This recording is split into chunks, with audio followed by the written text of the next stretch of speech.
시작하겠습니다. 지금 시간 2024년 4월 11일 목요일 아침 7시 39분을 지나고 있습니다.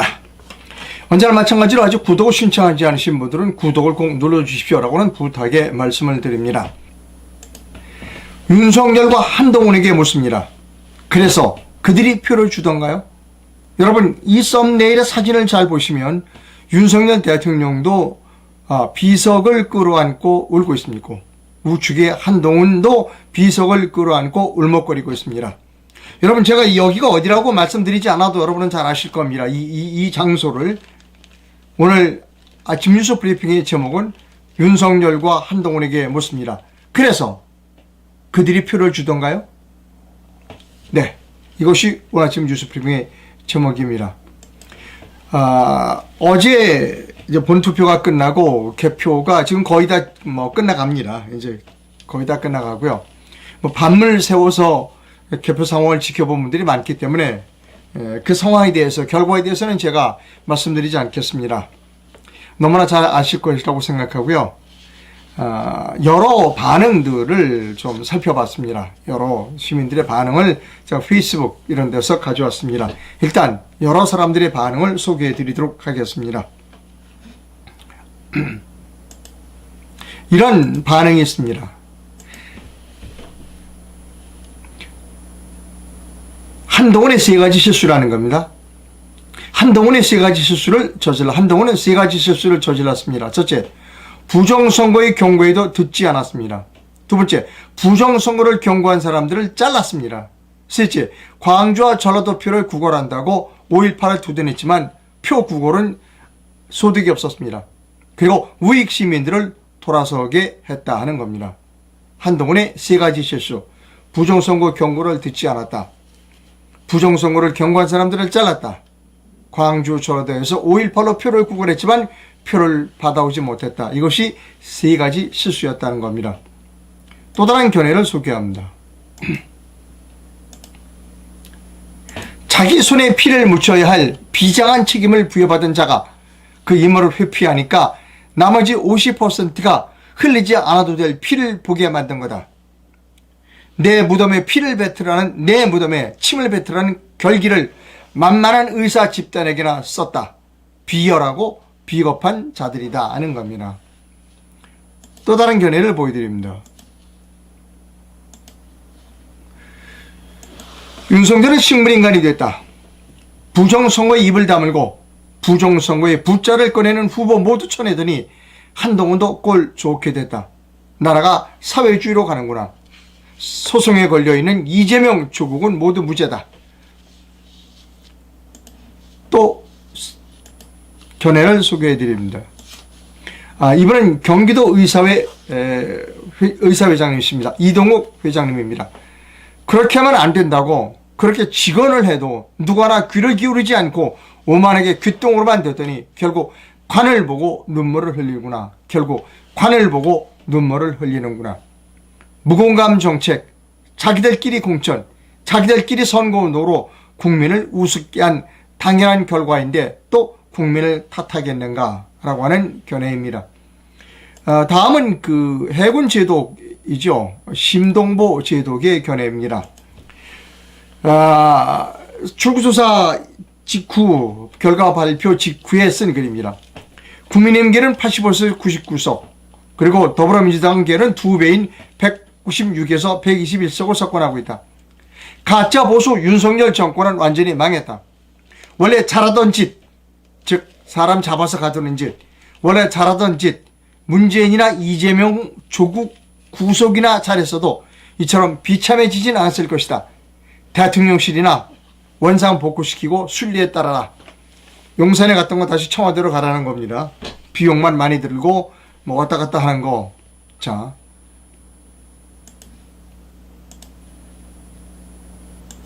김산, 이번엔 체코 주재 북한 합영회사 북한 측 대표인 김태산 씨입니다. 인광보다 박근혜 보수 정권을 잡아먹은 대가로 권력을 잡은 정권과 국힘당을 하늘이 용서할 줄 알았던가. 2년 동안 문재인, 이재명, 조국을 보호해주고도 국민의 지지를 받았단 말인가. 은과 인과 응보다.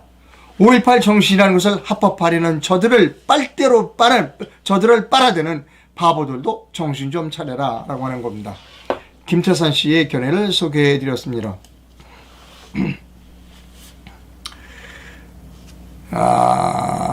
이분은 제가 거의 매일 소개를 해드리고 있는 분인데요. 일본에 거주하고 계시는 아주 강력한 우파 페이스북 저널리스트입니다. 히로시 카네시로 씨가 이런 평을 했습니다. 이번에 총선에서 우파 군소 정당들의 의석수가 0석이라는 결과가 이번 총선의 클라이막스다. 통합 거부의 아쉬움이 애통함의 절규로 바뀌었다는 겁니다. 제가 이 부분은 앞으로도 계속해서 좀 방송 드릴 부분이 많습니다. 이제 뭐 내일 모레 계속해서 이 부분을 좀 집중적으로 말씀드리려고 합니다. 저는 국민의힘을 제외한 나머지 우파 군소 정당들, 예를 들면 자유통합당, 자유민주당, 우리공화당, 뭐 기타 여러 정당들을 통합하기 위해서 노력을 많이 했습니다. 직접 들어가서 대표들도 만나고 방법까지 제시했어요. 지역구의 경우엔 통합이 안 되니까 공통의 모자를 쓰자. 우파 연합이라고 하는 공통의 모자를 써서 지역구를 내고, 그리고 지역구를 조정해서 겹치지 않도록 하자. 비례의 경우에는 다 비례 나오고 난 사람들이 다 모여서 전국을 돌아다니면서 오픈 프라이머리, 즉 국민 경선을 하자라는 제안을 계속해서 해왔습니다. 그러나 그들도 각각 무슨 얘기야, 나 이번에 돼, 우리 당만 된다니까, 다 그랬습니다. 우리공화당, 자유민주당, 자유통일당, 사람 이름을 말씀드리지요. 전광훈, 고용주, 그리고 조원진, 다 마찬가지입니다. 우파 군소 정당들의 의석수가 0석이라는 결과가 이번 총선의 클라이막스였다. 통합 거부의 아쉬움이 애통함의 절규로 바뀌었다는 겁니다. 이 부분에 있어서는 제가 조금 더 앞으로도 계속해서 말씀드리겠습니다만, 아쉬움이 저는 상당히 많습니다. 제가 너무 능력이 부족해서 정광훈 목사를 설득하지 못했고, 그 다음에 조은진 대표를 설득하지 못했고, 그 다음에 고용주 대표를 설득하지 못했습니다. 또 민경우 의원도 설득하지 못했습니다. 아쉬움이 많습니다.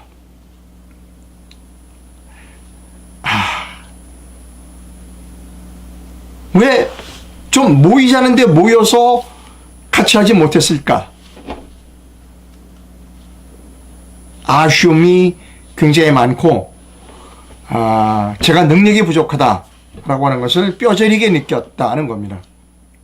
앞으로 뭐 내일 모레 계속해서 이 부분, 우파 군소 정당들의 통합에 관해서 말씀드리고, 앞으로 우파 군소 정당들이 어떻게 행동을 해야 하는가에 관한 구체적인 로드맵을 좀 짜도록 그렇게 하겠습니다. 자, 그럼 이번 총선은 부정선거가 없었는가? 그건 아닙니다. 오늘 아침에 그 오근호 대표, 클린선거 시민행동의 오근호 대표가 올린 글을 보여드립니다. 이건 증거입니다. 자, 오근호 대표가 올린 글입니다. 40 총선 선거 범죄 50분과 5분이라는 제목입니다. 천천히 읽어드리겠습니다. 여러분이 이해하시기 쉽게 천천히 읽어드리겠습니다. 이번 40 총선 범죄 선고를 요약하면 더 세련되고 또 빨라졌다는 것이다. 예전처럼 투박하게 빳빳한 투표지를 쏟아내지 않았고, 적당하게 접었고, 매우 짧은 시간에 투표지를 이동하며 다져놓고 마무리를 했다. 이 기술이 들었죠, 이제 이들도. 사전선거 밑장 빼기 기술, 눈에 보이지 않는 기술이 나날이 발전해서 놀라울 지경이다. 그러나 개한부, 이제 표를 이렇게 가져와서 개표소에서 이렇게 쏟아넣는 그 개한부에서 여지없이 이상한 장면들이 보였다. 사전투표 자루가 플라스틱 투표함에서 나왔다고 볼 수 없을 정도로 지나치게 비대했었다. 사전투표 장소에 가면 어떻게 했냐면 투표함이 있어요. 투표장 이제 그 사전투표라고 일단 투표지를 집어넣죠. 그러면 그 플라스틱 박스 안에 헝겊 자루가 있습니다. 나중에 갈 때는 요 뚜껑에 달린 헝겊 자루만 그대로 가져가는 거예요. 그런데 플라스틱 자루에서 나왔다고 볼 수 없는 정도로 그 자루가 비대해졌다 있다는 겁니다. 너무 꽉꽉 다져져서 바위 덩어리가 되어서 한 번에 나오지 않았다는 겁니다. 쏟아내는데 꽉 차가지고 바위 덩어리가 돼가지고. 사전투표하면 투표인이 투표지로 가득 차면 발로 다져 넣는 건 아니라는 거예요. 우리가 여러분 사전투표장에 가서 꽉 찬다고 우리 투표인이 발로 꽉꽉 다지지 않잖아요. 어떻게 사전투표한 입구 그 봉지 자루 입구까지 가득 채워놓고 심지어 발로 꽉꽉 다져놓기까지 했다는 말인가? 의심스럽다는 겁니다. 이 문제는 뒤늦게 오후 30분께 도착한 당일 투표함 하나에서 의문이 풀렸다. 이제 먼저 사전 투표함을 개함하고 다 끝나면 이제 당일 투표함이 도착합니다. 9시 30분에 도착한 당일 투표함 하나에서 의문이 풀렸다. 투표함은 이렇게 그 자루가 되어 있지 않습니다. 투표함은 그냥 사전 투표처럼 자루로 오는 게 아니라 당일 투표함은 함 자체가 옵니다. 근데 보니까 함에 이쪽은 봉인지가 뜯겨져 있었고 한쪽은 접혀져 있었다는 거예요. 그러니까 한쪽만 뜯고 한쪽은 접혀진 상태에서 집어넣었다는 것이죠. 그러니 반대쪽은 정확하게 부분만 흰지 이 봉인지 부분만 접혀서 하얗게 자국이 남았다는 겁니다. 이 투표함은 80대 여성 참관인이 자신들이 옮기다가 봉인이 훼손되었다고 변명을 했으나 거짓말이 금방 들통났다. 너무 무거웠다. 그 80대 여성이 들기에는 이게 너무 무거웠다는 겁니다. 또 참관인들이 투표함을 들고 옮기는 것을 위법하다고 지적하니 금방 말을 바꿨다. 이거 불가능해요. 참관인은 참관일 뿐이지 투표함을 옮기는 거는 선거 관리를 하는 관리인들이 하는 이거 거짓말입니다. 심지어 이 투표함은 투표록 서류가 미비해서 투표 관리관이 다시 가지러 갔다고 변명을 했으나 고쳐 쓰는 과정을 빼먹어 다시 작성하러 간 것이다. 이 두 80대 여성 참관인은 봉지 훼손으로 투표 관리관이 지공하는 10만 원 남짓 돈을 받지 못할까봐 절절 매는 듯했다. 결국 이 투표함은 112에 고발되어 현장 보존되다가 선관위 위원장이 투표소에 무단 반입하여 개표하고 투표 관리관으로 보이는 남성은 80대 여성 두 사람을 태우고 신속히 개표소에서 사라지며 끝났다. 선거 범죄는 선관위 사무실에서, 자 이제 선거범이 어떻게 있냐? 선관위 사무실에서 개표소로 이동하는 50분, 선관위 사무실에서 개표소로 이동하는 50분, 또 사전투표함이 다시 개함되고 다져지는 50분이었다는 겁니다. 자, 당일 투표소는 개표가 끝나고 참관인을 내보내고, 자, 이제 당일 투표는 자, 끝났죠. 참관인 내보고 출발 5분 전에 다시 개함하고 쑤셔 넣고 걸리는 시간은 5분이다. 나라를 망치는, 선거를 망치는 50분과 5분이다. 이 부분을 정리하면 사전투표는 보관되고 있어요. 선거 이렇게 사무소에서 보관되고 있다가 이동되는 시간, 그것이 50분. 개표소로 이동되는 시간 5분.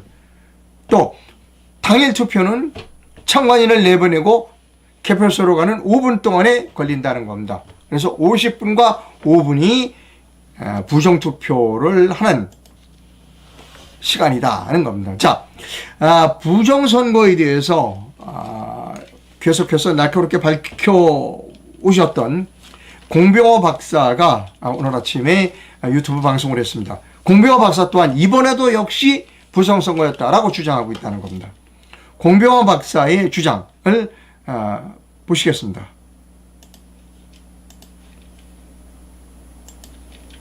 시작합니다.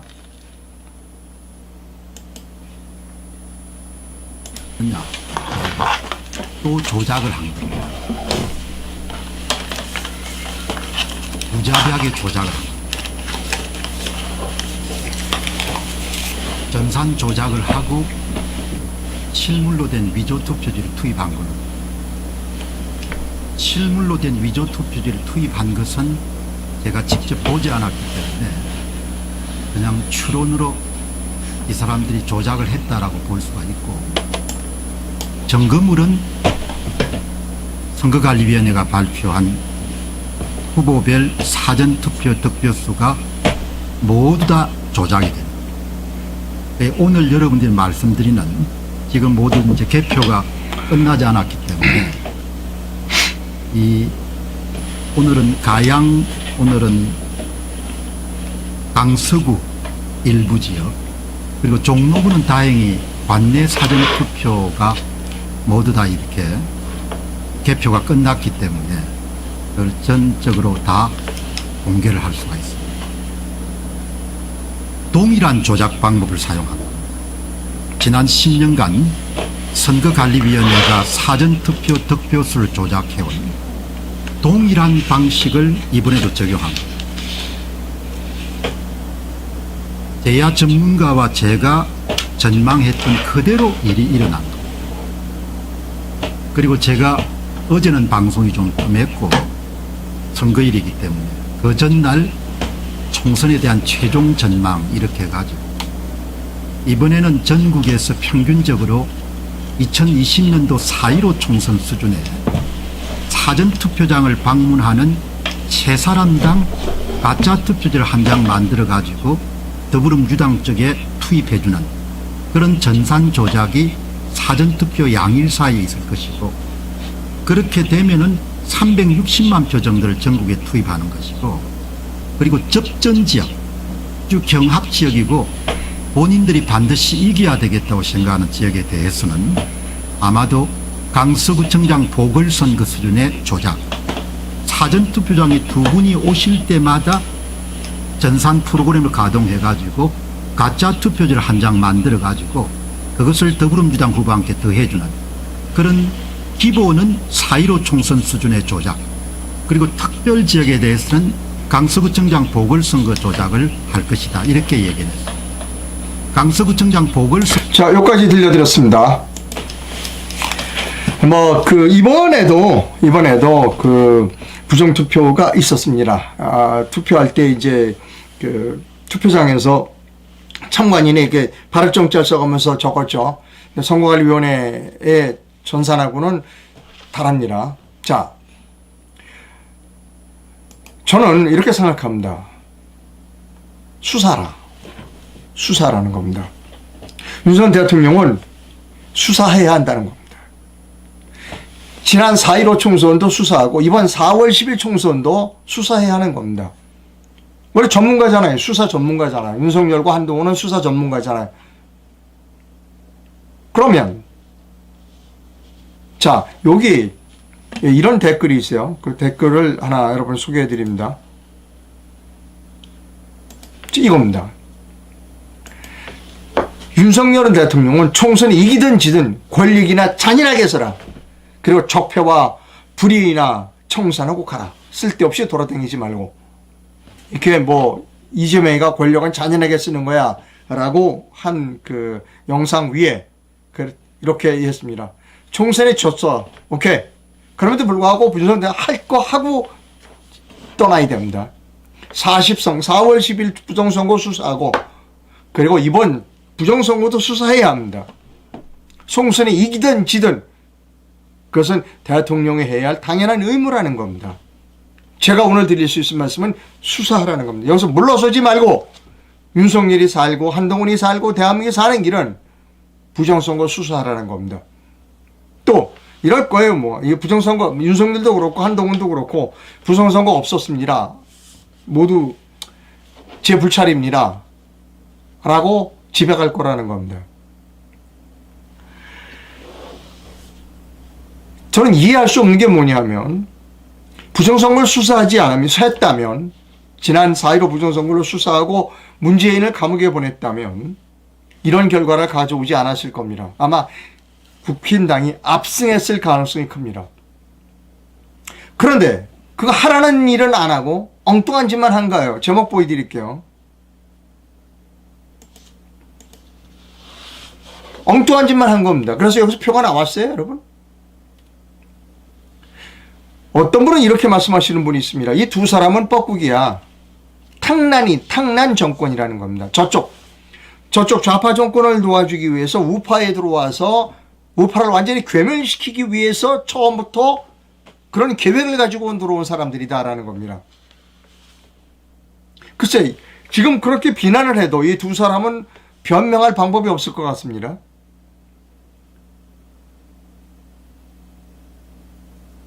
아무리 생각해도 이 두 분은, 죄송합니다, 제가 학교를 들먹고서, 이 두 분은 서울대 법대를 나온 분들이에요. 그리고 그 어렵다는 고등고시를 패스한, 사법고시를 패스한 분들이에요. 근데 몰라? 부정선거를 몰랐다? 그리고 죄 없는 사람 한 200, 박근혜를 비롯해서 한 200여 명을 감옥에 보낸 사람들입니다. 근데 죄가 너무나도 명백한 문재인, 조국, 이재명은 감옥에 안 보냈어요. 그러면 뭐야? 그리고 사전투표하지 마라. 그리고 선투표 관리관이 인수하지 마라. 라고 국민들이 그렇게 요구했지만 두 사람은 관철시키지 못했어요. 오늘 같은 이런 참패의 결과를 갖고 왔어요. 그럼 뭐예요, 이 사람들은? 저쪽 사람들, 좌파들을 도와주기 위한, 범죄 세력들을 도와주기 위한 탕난 정권이었다는 겁니다. 트로이 목마죠. 글쎄, 트로이 목마인 게 맞는 것 같아요. 트로이 목마라는 의심을 받지 않으려면 윤석열은 수사해야 합니다. 지난 4.15 부정선거도 수사해야 되고 이번 40 부정선거도 수사해야 합니다. 그렇지 않으면 본인 그리고 본인의 부인 한동훈은 감옥에 갈 확률이 큽니다. 참 이상하네요. 자기 말로 스스로 감옥에 걸어 들어가는 사람도 있어. 감옥에 가지 않기 위해서는 저쪽과 타협해야 합니다. 저쪽 세력과 타협해야 합니다. 개헌을 하면서 5.18을 헌법전문에 넣어주고 자기의 권력을 낮추고 뭐 내각제로 가고 국민은 어떻게 되든 상관없고. 다시 한번 묻습니다. 윤석열과 한동훈에게 또 다시 묻습니다. 그래서 그들이 표를 주던가요? 여기 댓글이 들어와서 감옥 가게 두라고. 뭐 감옥 가겠다는데 제가 자신해서 감옥 가겠다는데 어떡하겠습니까? 본인이 가겠다는데.